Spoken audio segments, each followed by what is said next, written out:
시작했나요? 예, 반갑습니다. 오늘은 선과 점. 오늘 보니까 한 번 빼놓고 다 올리셨어요. 송수영님이 발제문 올렸고, 그리고 10분이 감상 올리셨어요. 한 분 안 올리셨습니다. 한 분 안 올리신 분 누군지 아실 겁니다.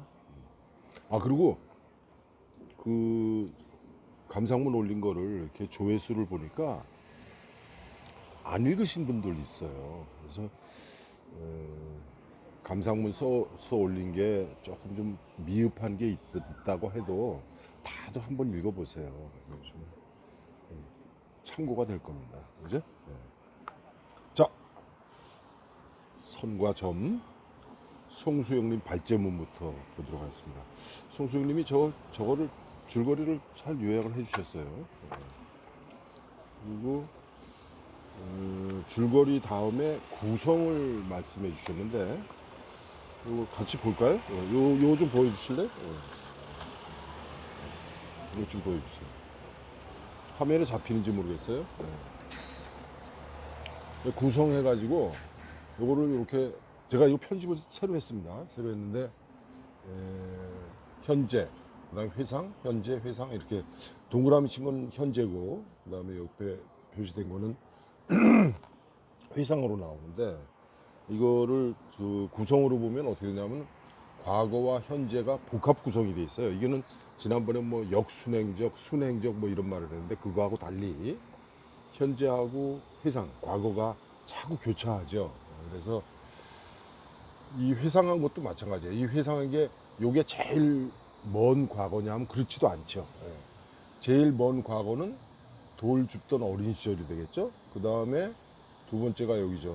아버지로 인해서 어머니 고생하신 거, 그 다음에 자식하고 소원했던 거, 그 다음에 건강 염려를 했던 아버지.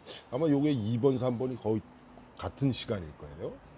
그 다음에 아버지가 갑자기 돌아가시고, 그 다음에 어머니가 이제 봉사활동하고, 그 다음에 그 치매라는 걸 알게 됐죠.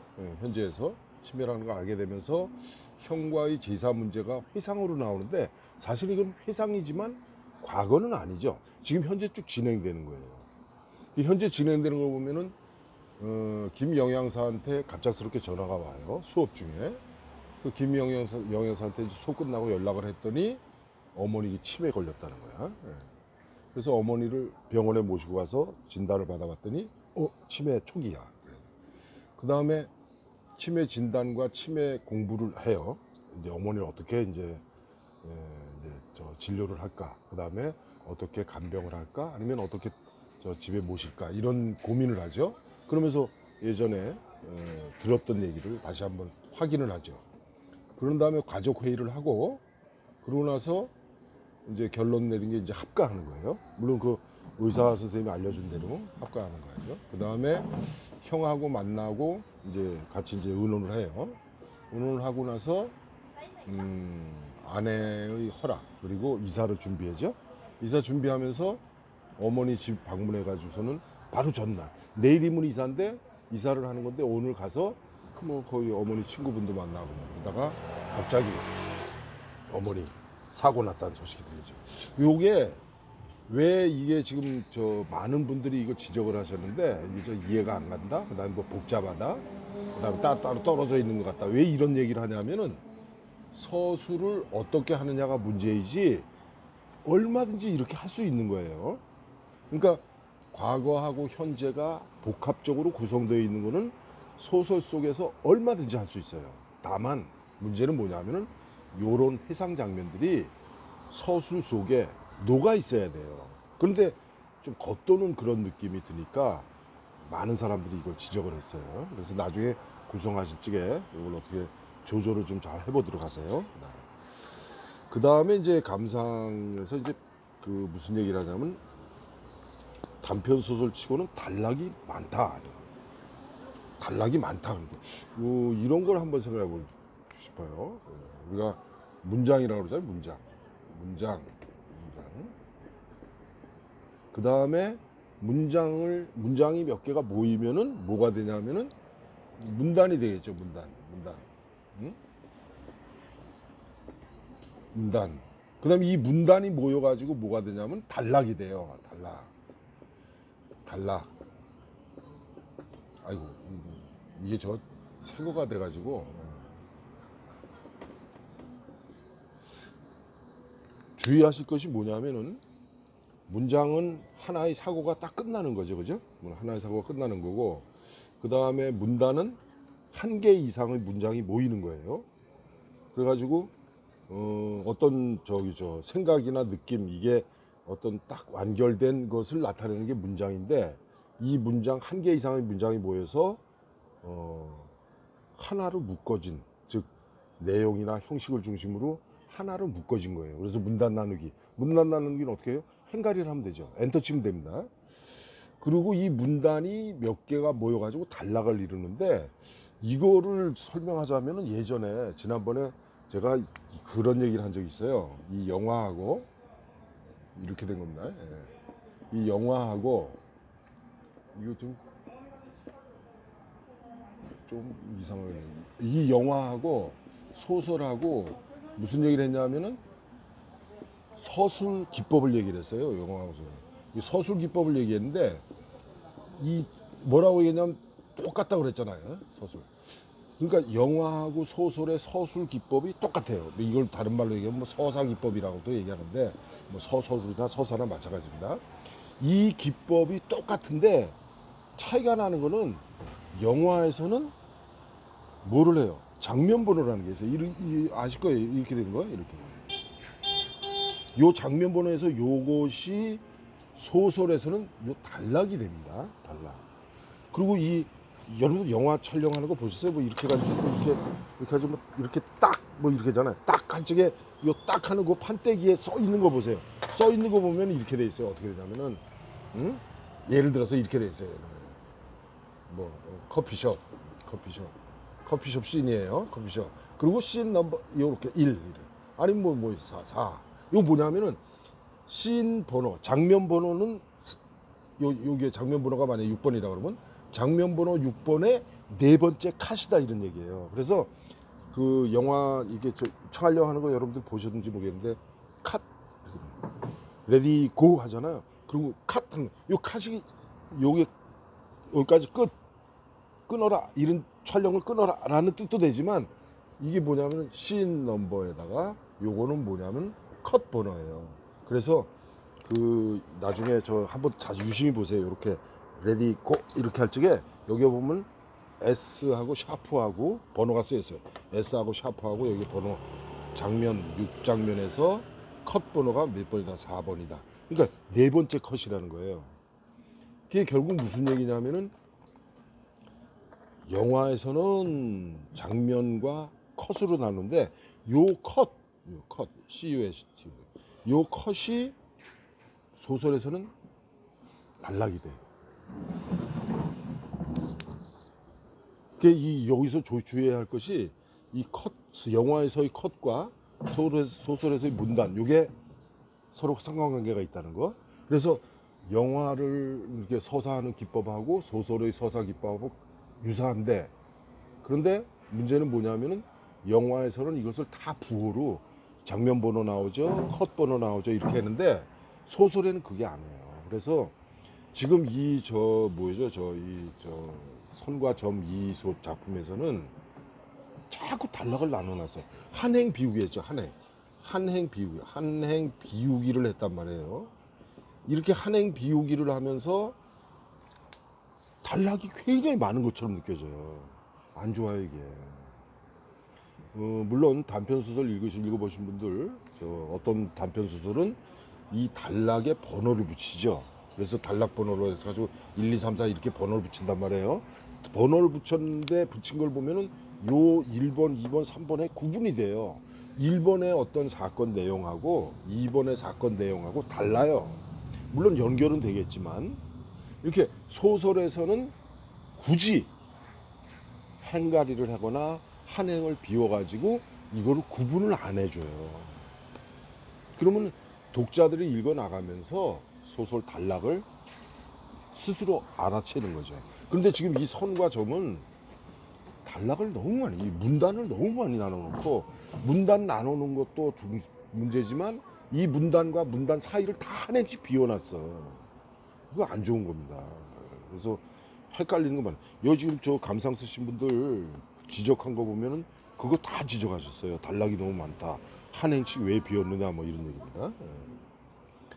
그 다음에 뭐 저 읽어보시고 나머지. 그 다음에 정보 수집이 상당하다는 생각이 들었다 이렇게 저 우리 송수영님이 말씀해 주셨는데, 그러면서 이제 뒤에 가서 저거 물으시죠.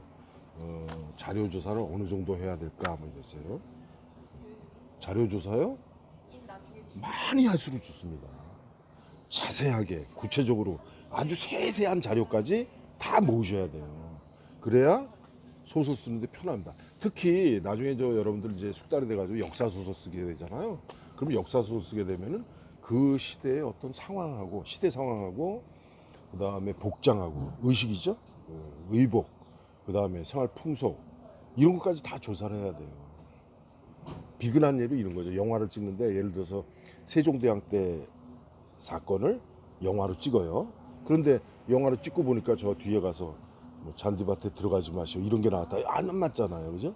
그러니까 영화 촬영할 때도 헌팅을 한다 그러죠. 어떤 장면을 찍기 위해서 장소를 물색을 해요. 장소를 물색하면서 굉장히 세밀하게 구체적으로 따져서 그 장면에 맞는 곳을 헌팅을 하는 거예요. 그럼 그렇게 헌팅할 적에는 가급적이면은 그 시대 상황하고 딱 맞는 곳을 헌팅을 해야 되겠죠. 소설도 마찬가지입니다.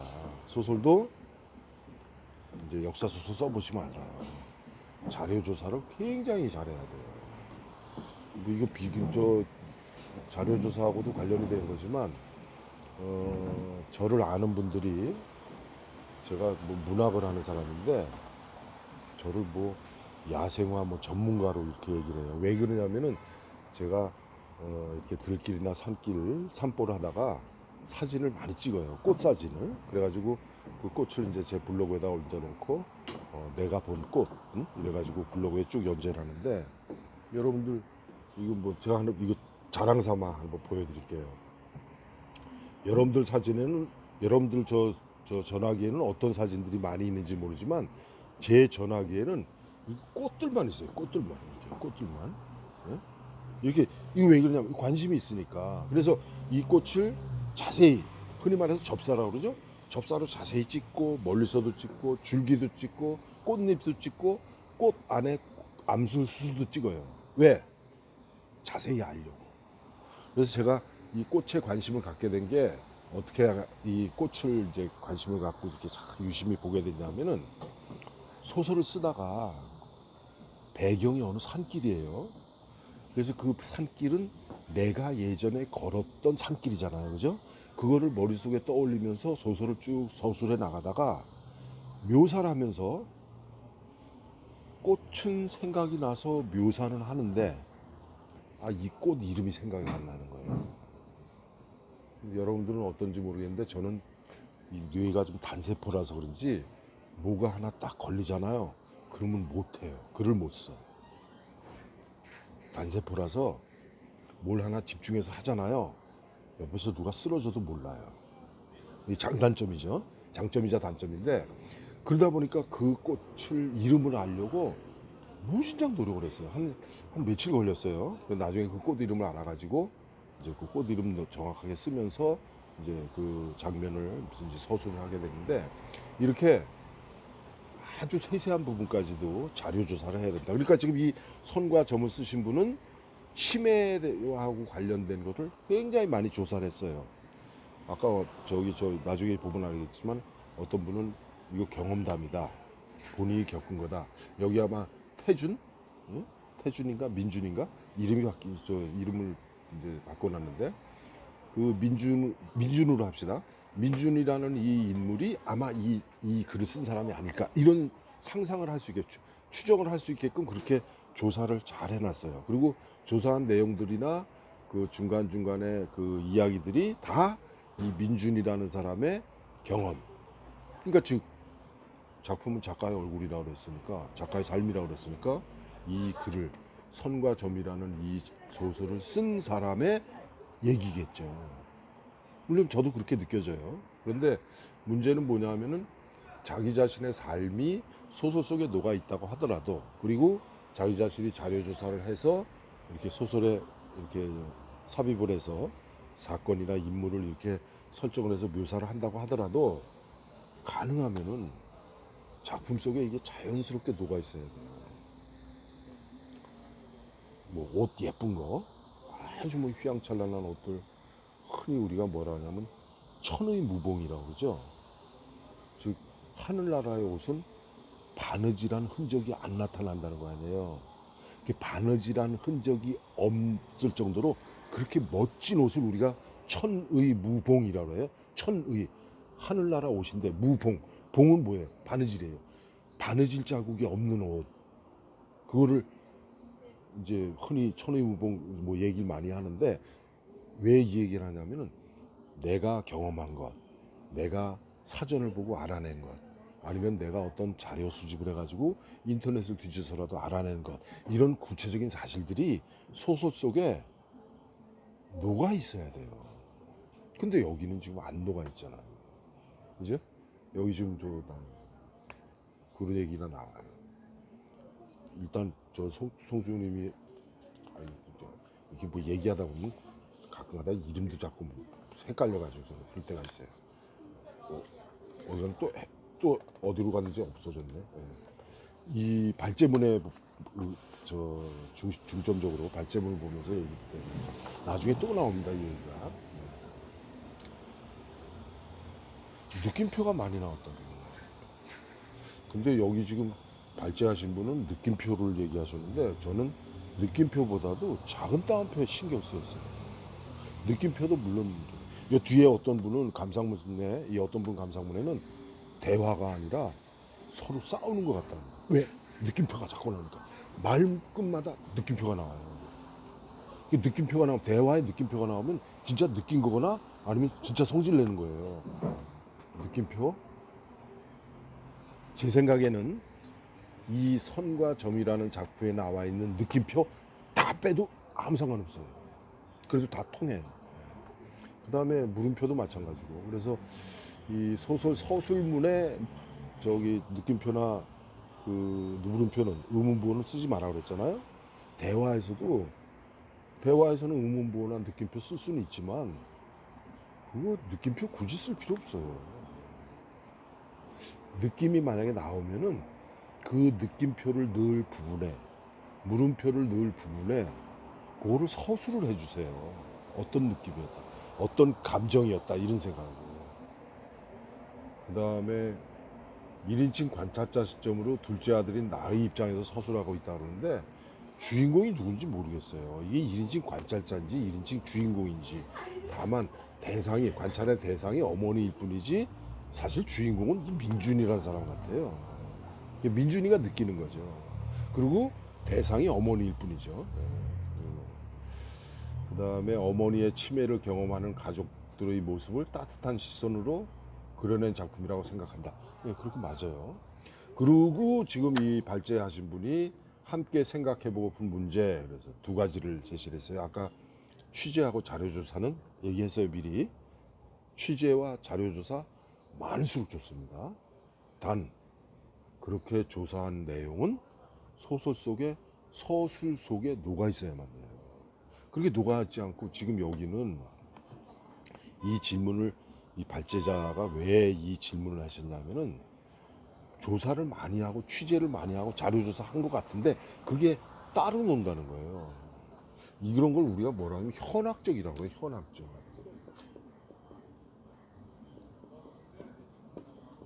현학이라고 하는 것은 뭐냐면은 내가 요만큼 알고 있는데 많이 알고 있는 것처럼 뻐기는 거죠. 그죠? 그러니까 내가 알고 있는 것만큼 쓰면 되는데, 그 내가 알고 있다는 것도 그거를 문장으로 설명문 하듯이, 설명문 쓰듯이 이렇게 다 써놓을 필요가 없죠. 왜?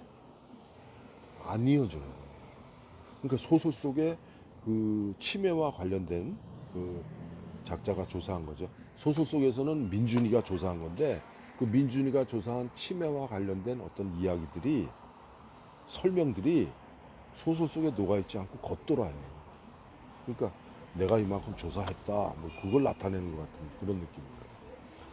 그 다음에 이제 저 같이 생각해보세요. 이게 저만 그런 게 아니고 지금 이 발제하신 분만 얘기하는 게 아니에요. 제목인데 전에 제목을 뭐라 그랬냐면은 주제를 반영하는 거라고 그랬거든요. 주제를 반영하는 거라는데 여기서는 선과 점이라고 그랬어요. 그럼 선이라고 그러면은 여러분 다 알다시피 선 뭔지 알잖아요. 선, 그죠? 그 선과 점이야. 점. 뭐 이게 이게 세고가 돼가지고 제가 워낙 악필인데다가 더군다나 더 못 써요. 이 선과 점 이랬는데 이거를 읽으면서 저는 느꼈냐면 두 가지로 생각했어요. 두 가지. 이 제목을 두 가지로 생각했어요. 그래서 선과 점에서 이게 전부 다 가족 관계로 생각했어요. 즉 가족 관계로서의 선, 가족 관계로서의 선. 그리고 가족 구성원 한 사람 한 사람. 나중에 이제 어머니가 치매 걸렸다는 걸 알고 나서는 형하고 나하고, 민준이하고, 형수하고 나하고 아내하고 형수하고, 어머니하고. 이 다 예전에는 어머니 밑에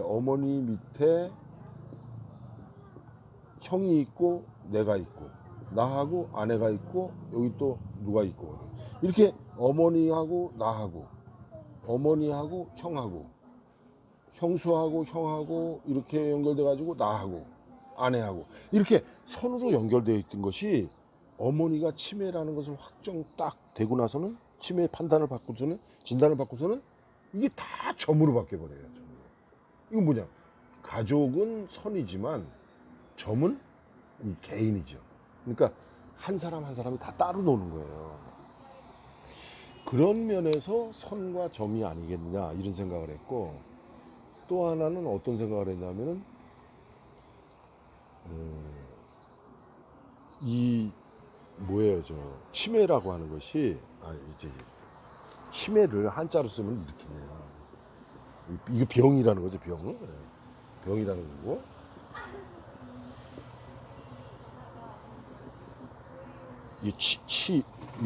안에 들어있는 게 우리가 의심하다 할 때 의자. 요 안에 것만 하면 의자가 돼요. 그래서 이렇게 하면은 우리가 누구를 의심한다 이렇게 의심하는 마음 이런 거예요. 의심하는 마음. 그런데 요건 관계 없는 거고. 매는 이렇게 돼요. 이 나무입니다. 그런데 우리가 이 치매라고 할 적에 이 치매 요거를 약자로 쓰면 저는 약자로 많이 쓰는데 요걸 약자로 쓰면 어떻게 되냐면 이게 병이죠. 이게 병이에요. 질환이에요. 여기에다가 이렇게 써요. 이게 치예요. 이게 요 안에 뭐가 들어있어요? 알지자 들어있잖아요. 그러니까 요거하고 똑같은 뜻이에요. 단 요거를 약자로 썼을 뿐이에요. 요것을 약자로 썼을 적에 요거를 알지자를 쓰는데 결국 아는 것에 병이 걸리는 거예요. 기억에 병이 걸리는 거죠. 그러니까 결국 이 치매 걸린 사람들 보면은 예전에 어떤 시기에 특정한 시기에 뭘 했다는 걸 기억을 해요. 그러니까 지금 여기가 현재로 이게 이 선이 이렇게 있으면 여기가 현재예요. 여기가 현재인데 80 먹은 사람 치매 걸렸는데 70년 전에 어느 순간에 딱 있었던 일을 정확하게 기억하고 얘기를 해요. 그런데 요거 다음에 무슨 일이 있었다 이건 몰라요. 그건 기억을 못해요. 즉 우리의 기억은 선으로 기억하는 거하고 점으로 기억하는 게 있어요. 그럼 이 점으로 기억하는 것은 치매 환자들이 이 점으로 기억해요. 우리 정상인이 아니라 그냥 일반인들은 기억을 선으로 기억을 해요. 내가 그때 갔었지, 그 다음에 어딜 들렸지, 그러고 나서 누굴 만났지, 무슨 얘기했지 이렇게 기억을 해요. 그런데 거기를 왜 갔는지도 모르면서 그때 누구 만난 것만 기억해요. 이게 치매 환자의 특성이거든요. 나는 이걸 알고 있었는데 그래서 이거를 나타낸 건가 하고 그건 아니겠지 이랬어요 저는. 그래서 저는 여기에다가 중점을 뒀는데 나중에 우리 이순자님이 제일 먼저 감상을 김상범님이 올리고 그다음에 이순자님이 올리고 있어요. 그런데 김상범님하고 이순자님 감상이 딱 올라왔는데 올라오자마자 이 글을 쓴 사람이 그거 봤을 거 아니에요. 근데 두 사람 감상이 아주 일찍 올라왔는데 그 감상 속에 제목이 이해가 안 된다 이런 게 있으니까 저한테 연락을 하셨어요. 그러니까 이 글을 쓰신 분이 김상봉님이 올린 감상, 그 다음에 저 이순자님이 올린 감상을 보고 그 감상에 제목 지적했으니까 사실은 저는 이런 뜻이었습니다라고 저한테 연락을 했어요. 보니까 이거였어. 이거. 즉 치매 환자들은 선으로는 기억 못하고 점으로만 기억한다 이 얘기예요. 그래서 선과 점 이렇게 제목을 했다는 거야. 만약에 그렇다면은 진짜 그런 의도로 제목을 정했다면은 소설 속에 그게 나왔어야 돼요. 소설 속에 의사가 얘기하거나 아니면은 민준이가 자료조사를 하면서 그게 나오거나 그래서 아니면은 두 가지 중에 하나예요. 의사 선생님이 얘기하거나 민준이가 자료조사에 나오거나 아니면은 어머니가 그런 행동을 보였어야 돼요. 그런 행동들이 이게 이 세 가지가 다 자연스럽게 소설 속에 녹아 있으면은 모든 사람들 다 선과 점을 다 이해했을 거예요. 그 아주 좋은 제목인데 치매를 나타내는 아주 좋은 제목인데 결국 살리지 못한 거죠. 네? 조금 이따가 다음 편에서는 수강생들 감상 가지고 진행하겠습니다. 조금 이따 봐요. 네.